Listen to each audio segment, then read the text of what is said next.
Indexation is due to be applied to the general transfer balance cap for the second time on the 1st of July 2023, taking it to $1.9 million. So how will this affect current pension strategies? Mark Ellum from Accurium has joined me to discuss this issue. Hello, Mark. Hi, Darren. Great to be with you. So in looking at the effect of this coming round of indexation, the obvious question is whether SMSF members should wait until the new income year before they start a pension. Should they?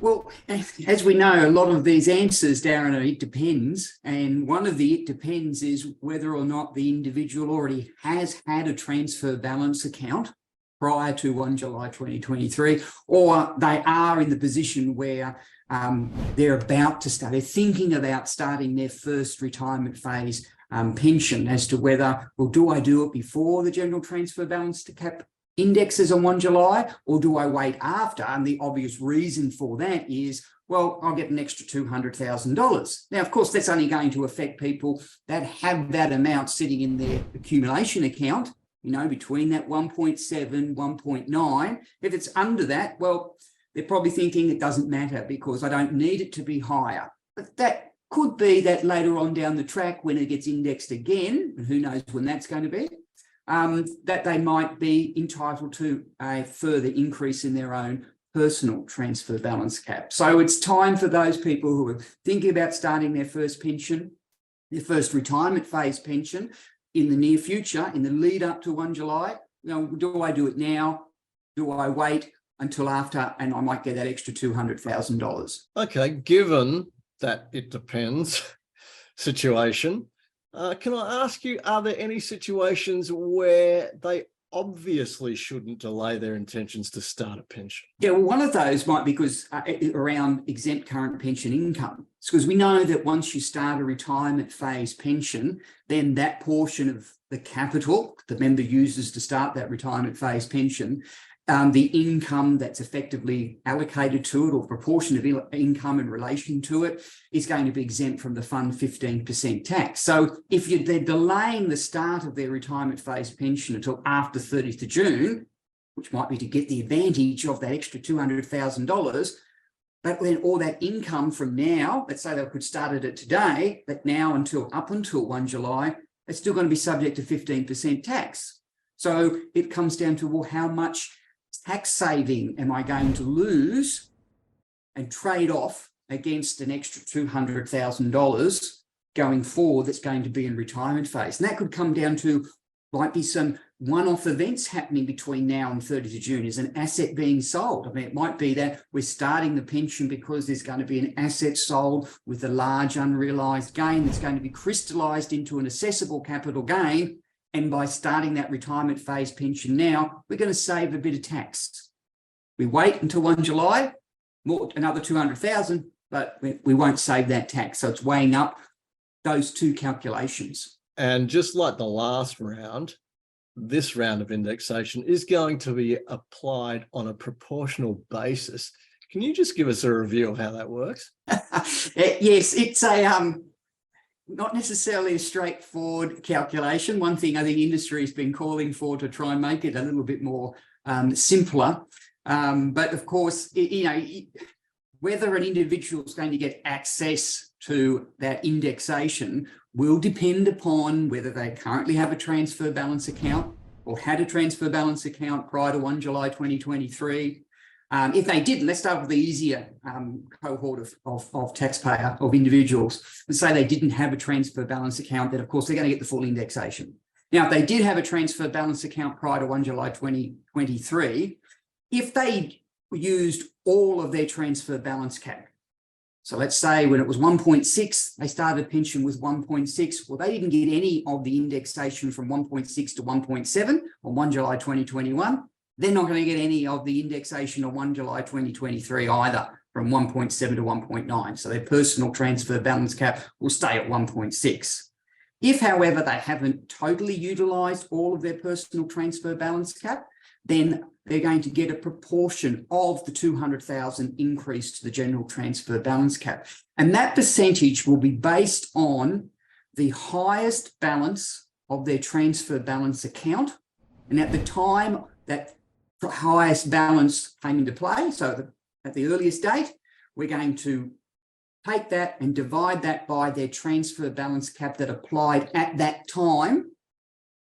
That's going to give you the percentage, the used percentage, that's rounded down. That'll give you the unused percentage, and you'll apply that to the $200,000 increase to the general transfer balance cap. So a little bit tricky, you can work through it, but you just need to look at each client case by case basis to ascertain, did they have a transfer balance account? If so, what's the highest? Did they use up their personal transfer balance cap? If not, work out that percentage. And then you can use that as a way to then verify against what the ATO is going to calculate after 30 June 2023. So Mark, this is the second round of indexation, and I know this complexity started when the first round of indexation was implemented.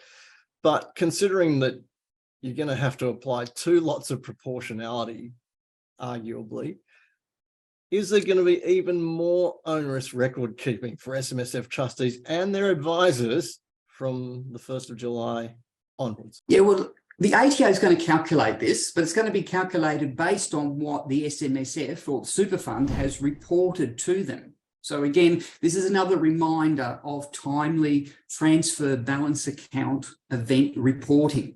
Now, we know that we're moving into the streamlined system for transfer balance account reporting from 1 July 2023. So there'll be no concept of an annual reporter for SMSFs after that date. So everyone's going to have to report quarterly. And for this year, any annual reporters are effectively going to have to report any unreported events at 30 June 2023 by 28 October 2023. But the incentive to get those TBARs lodged earlier, or those transfer balance account transactions reported earlier, particularly by the 30th of June, is so that when the ATO then applies the indexation of the general transfer balance cap and calculates taxpayers or individuals' entitlement to that portion of the 200,000 increase and reports their personal transfer balance cap in their MyGov account, that it's going to be based on accurate information. So we want to make sure all that is lodged.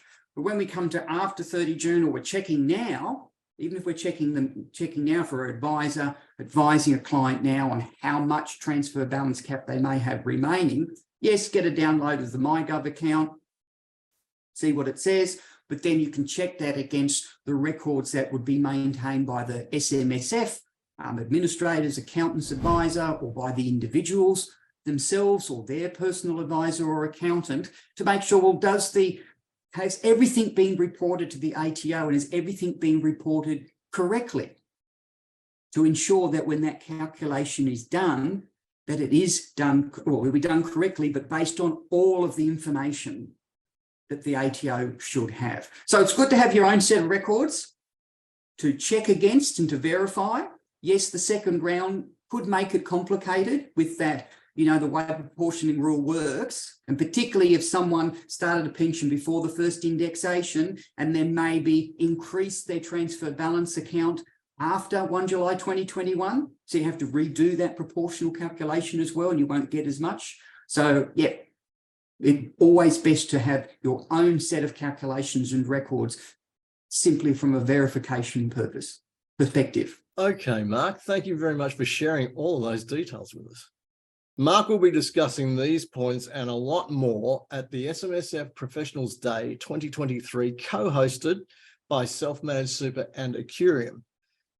This year, the event is returning to a 3-city roadshow format, kicking off in Brisbane on the 25th of May and concluding in Sydney on the 8th of June. There will also be an online component for delegates as well.